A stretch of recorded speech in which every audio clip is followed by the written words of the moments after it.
in my opinion, anyways. Yeah, I think, and that's the reason why Earth was kind of created and populated with the intelligent beings, is it was an experiment to see if we couldn't think and operate for ourselves and not having to be like an ant hive. As human beings, we don't have to just follow the straight line. We can take getting an education. You don't have to all be a teacher. You don't all have to be a pilot. You don't all have to be engineer or an author or English or you name it. They're all different avenues that we can take in the existence that we're in now, which may help us understand why we were put here to begin with. I was going to add in a little. I'm the third born in this family. Older brother AR was 5 years older than me. Jimmy was 17 months older than me. They were both took my dad's French, slightly olive skin texture and dark hair, brown eyes, and here I come along, blonde hair, blue eyes, and fair skin. And if you take what happened to me when I was like 3 years old in an operation where my heart stopped beating for 39 seconds, and I fully believe that I'm probably a walk-in because I was considerably different when it comes to the art and the science and different things that the other two brothers were more strong at. And of course, I was into the music and the science, all kinds of fun things.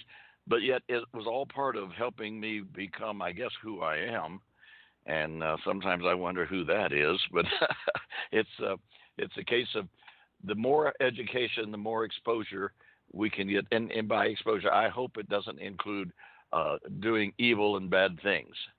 Doing the good things in life and the universe and stuff is where you're really going to gain the intelligence that you need to be able to interface with what is going on in the entire galaxy of not just our galaxy, but the entire universe. Anyway, that's a little off key here, but just to let you know, I personally think that I am a walk-in, and that'll be some of the next things, maybe one of the next books or something. TJ, you can guide me in the right direction there, being an author yourself, but also a publisher, and find out what makes Ken Johnston, the civilian astronaut consultant pilot, tick. So, okay, I'm ready to learn more. The more we learn, the more we understand, and a better that we can do for not only ourselves, but for the whole universe and that we're involved with. And that's kind of what we're involved in right now. So I'm still an experiment, aren't I? You're up. Well, everybody is, and Mad, you can help me with this. What I was watching among these scientists, and at least two atheists were on the panel of about 5 people on this YouTube. It has to do with science, and they have these big conference-looking hallway rooms or auditoriums with thousands of people listening to them. It's like the Science Foundation, or they have university people come over. But they were discussing. It just happens to be on my mind, but it fits with this E.T. Fun Home show, is if I choose to not be an atheist because I was born into a creationist reality, they were talking about it being traditional and how it's comforting to be around others in our communities, our tribes, our traditional families and friends and community and in where we're born. And they were going back to when we come as babies and how we have to learn. We're born basically, if you notice, a baby they didn't talk about this, but I just know they will cry when they're hurting and they fall. If they have a natural fear of falling. And we can go into that and go into the science portion of how we come here with a human form. But I've had children, and I know they don't breathe once just because they come out breathing. Very seldom do they do that, but they have to cut the cord. So we'll say they usually have to suck the water out of their lungs and get them to breathe, to turn them upside down, spank them on the butt's common, but to get them to make a breath. And just saying that what we're talking about with ET Phone Home is the ET portion of a spirit essence, and we're calling it a spiritual science, our spirit science. And there's various groups out there forming these same reality groups, communities, whatever, and social media and cyberspace. So we're not the first, and we won't be the last. But how do we tell atheists about who we are? Like Ken's saying, there's still more to him. Each individual is a collection of something inside something. So we're not nothing, and we don't believe nothing comes from nothing. So that pretty much separates. Now, Ken and Matt, I'll let you talk about this, but to be a devil's advocate would mean if we had, which I did not invite an atheist on the panel, but for ET, because I believe extraterrestrials are somebody and something. I've seen essence and spirits that can move things, and we call them the movers. I happen to be born as a bilocator, our word that we use, like we use it in quantum physics, meaning I know I'm here and I'm somewhere else at the same time. That is a belief I have based on my personal experiences, and they're proving that in quantum entanglement. But anything you want to add, Ken or Ahmad? Let's start Ahmad, because Ken talked last time. Ahmad, on this, what I'm talking about. How do we get people to understand ET Phone Home when it's in the Ascension age? Basically, I'm talking about your energy coming down to a meat suit and leaving, going back up. We call that Ascension. But first of all, you got to believe you're not just going to, the atheist point of view is we're creationists. Can you help me out here, Ken? Ahmad? Well, most people are about self instead of we, and people who are spiritual are more about the we and not the me. And you cannot wake somebody up to a spiritual awakening. They have to do it all on their own. You can present all the evidence out there that you want, but they are not going to accept it until they're ready to. That's well said, and I fully agree, too, that, until they're willing to, and that's why I tell young kids and the Civil Air Patrol and young people, and I tell them, do your own research, and don't just believe that something tells you that this is for real. Well, okay, if it's for real, I should be able to research and figure out how it became real and what part I'm having in this and what it's going to lead to. Is it going to be good or is it going to be bad? These are the things we learn in this condition that we're in now. And this is where the training place is. This Earth is where a lot of the training has been taking place. So that's kind of my philosophy too, Ahmed. So I'm with you on most of it.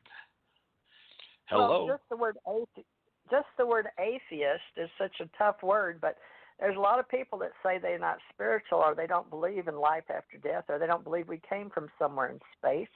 And that's okay. I'm open-minded to learn how to talk to people about energy and how they describe it.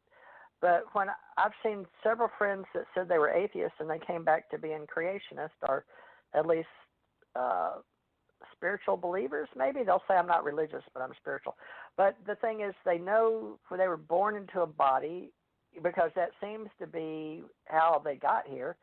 And most people at least want to believe they were born to a mother, meaning another human. So they know they've got a human body. They don't, some people don't even know who their mother is. They don't even know who their parents are. So it must be a really tough life to be a spiritual person when you don't even really know that you came from another physical body, or you lived not even knowing who your parents were. That would be a hard enough egg to crack by yourself. So that, hopefully there's guidance in our world to teach you how to talk and walk and somehow become educated somewhat. But they were talking about, science and how do people become who they are and believe when they know most people on the planet, at least 60% of them, the majority believes there is a God, meaning spiritual creation. And then they talked about some that believe in spiritual isms, meaning like ghosts and entities and things we cover in paranormal and phenomenology. And then they talked about animism, which is like they were comparing all the Japanese people when you're born in Japan. They showed some AI, a gentleman in Japan that has a robot that looks just like him. He made it like him. He calls it his twin. And the gentleman doing that show, this was on a different show, but he was talking about how odd it was that the scientists, being Japanese, and into robotics and electronics and AI and artificial intelligence, was referring to this basically machine, a creation sitting there with no soul, how he could talk to him about his twin brother, you know. So basically it boiled down to the Japanese creator explained in English, roughly, his second language, to this gentleman that spoke English, which was apparently his first language, that in Japan they believe everything has spirit. So that's the first time I'd heard that. I should know that, being that I lived in Hawaii and worked with a lot of Japanese people and companies and in and out, and I went to Japan. But I'd never heard it said like that, so simple and so direct that I got it. Because most Asian cultures believe everything is conscious. I was just adding that most Asian cultures believe everything is conscious. Conscious or has spirit? Because he believes everything has... Well, it's pretty much the same thing, you know. Well, this is something we have to talk about, taxonomy.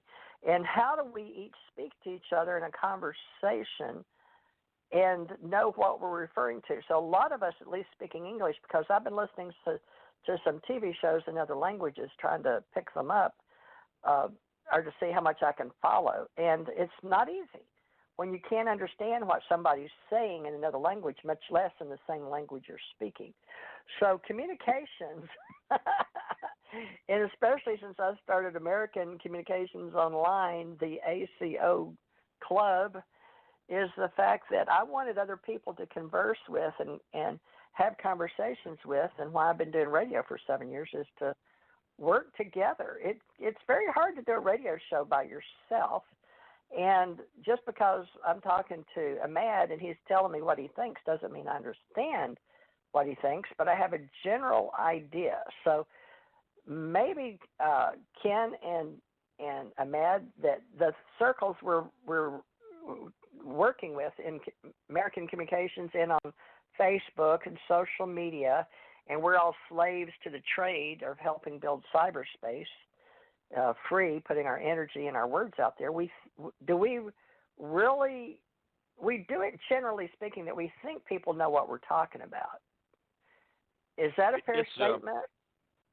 I think so. One of the things that what you're saying brought back memories back when the original Star Trek first came out, and they would go to another planet, a different species, and the language, they had a translator that they would turn on, and that would translate whatever the persons were saying into an intelligent language that we could understand. The same thing goes on, and I have friends in numerous different countries that don't speak English, but yet I can translate whatever they're typing into English where I can understand, and vice versa. And it's wonderful to be able to have friends. Otherwise, we probably would have difficulty in communicating. But technology has risen to the point where there's no excuse for us not to be able to communicate back and forth with each other. We do have technology now that does real-time translations that you can. Some of them are on your phone, some of them are standalone programs, but they do exist out there today that translate any language in that humans know, any generally spoken language, I should say. That's the fun part. It really is exciting once you have, and like I say, I do have friends that are that don't speak English, but we consider ourselves, very close relationship. When you have that kind of a connection with people, that is how you're going to maintain peace and understanding, and the difference becomes something that is of interest. I mean, it works out great. So I'm the English that we speak in America is a conglomerate of a lot of different languages, but primarily English. But it has an awful lot of other bits and pieces from other languages. So I'm sure that with the devices that we've now created electronically that Ahmed was just talking about, it makes it easier for us now to